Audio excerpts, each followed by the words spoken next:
ಇನ್ನು ಸಿಡಬ್ಲ್ಯೂಎಂಎ ಆದೇಶವನ್ನ ಪಾಲಿಸುವಂತೆ ಸುಪ್ರೀಂ ಕೋರ್ಟ್ ಸೂಚನೆಯನ್ನ ಕೊಟ್ಟ ಬೆನ್ನಲ್ಲೇ ಮಂಡ್ಯದಲ್ಲಿ ಪ್ರತಿಭಟನೆ ತೀವ್ರಗೊಳ್ಳುತ್ತಾ ಇದೆ. ಬಿಜೆಪಿ ಪ್ರತಿಭಟಿಸ್ತಾ ಇರೋದು. ವಿಶ್ವೇಶ್ವರಯ್ಯ ಪ್ರತಿಮೆ ಬಳಿ ಖಾಲಿ ಚೊಂಬನ್ನ ಹಿಡಿದು ಧರಣಿ ಮಾಡ್ತಾ ಇದ್ದಾರೆ. ಸರ್ಕಾರದ ವಿರುದ್ಧ ಘೋಷಣೆಯನ್ನ ಕೂಗ್ತಾ ಇದ್ದಾರೆ. ಕಾರ್ಯಕರ್ತರು ಆಕ್ರೋಶ ವ್ಯಕ್ತಪಡಿಸ್ತಾ ಇದ್ದಾರೆ. ಬಿಜೆಪಿ ಪ್ರತಿಭಟನೆಯ ವೇಳೆ ಬಿಜೆಪಿ ಕಾರ್ಯಕರ್ತರು ಹೈ ಡ್ರಾಮಾ ಸೃಷ್ಟಿ ಮಾಡಿದ್ದಾರೆ. ಟೈರ್ಗೆ ಬೆಂಕಿ ಹಚ್ಚೋದಕ್ಕೆ ಪ್ರತಿಭಟನಾಕಾರರು ಪ್ರಯತ್ನಿಸಿದ್ದಾರೆ. ಇದೇ ವೇಳೆ ಪ್ರತಿಭಟನಾಕಾರರಿಂದ ಟೈರ್ ಅನ್ನ ಕಿತ್ಕೊಂಡಿದ್ದಾರೆ ಪೊಲೀಸರು. ಬಿಜೆಪಿ ಕಾರ್ಯಕರ್ತರು ಹಾಗೆ ಪೊಲೀಸರ ನಡುವೆ ತಳ್ಳಾಟ ನೂಕಾಟ ನಡೆದು ಹೋಗಿದೆ. ಇದೇ ಸಂದರ್ಭ ಪಿಎಸ್ಐ ಮಣಿ ಕೈಗೆ ಗಾಯ ಆಗಿದೆ. ಬಳಿಕ ಹಳೆ ಬೆಂಗಳೂರು ಮೈಸೂರು ಹೆದ್ದಾರಿ ತಡೆದು ಆಕ್ರೋಶವನ್ನು ವ್ಯಕ್ತಪಡಿಸಿದ್ದಾರೆ. ರೈತರು, ಕನ್ನಡ ಪರ ಸಂಘಟನೆಗಳು ಪ್ರತಿಭಟಿಸ್ತಾ ಇರೋದು ಒಂದು ಕಡೆ, ಮತ್ತೊಂದು ಕಡೆಯಲ್ಲಿ ಬಿಜೆಪಿ ಕೂಡ ಆಕ್ರೋಶವನ್ನು ವ್ಯಕ್ತಪಡಿಸ್ತಾ ಇದೆ. ಖಾಲಿ ಚೊಂಬನ್ನ ಹಿಡಿದು ಪ್ರತಿಭಟನೆಯನ್ನ ಮಾಡ್ತಾ ಇದ್ದಾರೆ.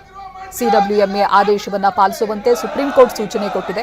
ಇಲ್ಲಿ ಬಿಜೆಪಿ ಮಾಡ್ತಾ ಇರೋ ಆರೋಪ ಅಂತ ಹೇಳಿದ್ರೆ ಸರ್ಕಾರ ಸರಿಯಾಗಿ ವಾದವನ್ನೇ ಮಂಡಿಸ್ತಾ ಇಲ್ಲ, ಹಾಗಾಗಿನೇ ಈ ರೀತಿಯಾಗಿ ಆದೇಶ ಬರ್ತಾ ಇರೋದು. ಸರಿಯಾಗಿ ವಾದ ಮಂಡಿಸಬೇಕು, ಹಾಗೆ ಮೇಕೆದಾಟು ಯೋಜನೆಯನ್ನ ಪೂರ್ಣಗೊಳಿಸಬೇಕು, ಪ್ರಾರಂಭ ಮಾಡಬೇಕು ಅನ್ನೋದೆಲ್ಲ ಇರುವಂತ ವಾದ. ಇದೀಗ ಸಿಡಬ್ಲ್ಯೂಎಂಎ ಆದೇಶವನ್ನ ಪಾಲಿಸೋದಕ್ಕೆ ಸುಪ್ರೀಂ ಸೂಚನೆ ಕೊಟ್ಟ ಬೆನ್ನಲ್ಲೇ ದೊಡ್ಡ ಮಟ್ಟದಲ್ಲಿ ಪ್ರತಿಭಟನೆಯನ್ನ ಬಿಜೆಪಿ, ರೈತರು ಮತ್ತೆ ಕನ್ನಡ ಪರ ಸಂಘಟನೆಗಳು ಮಾಡ್ತಾ ಇವೆ.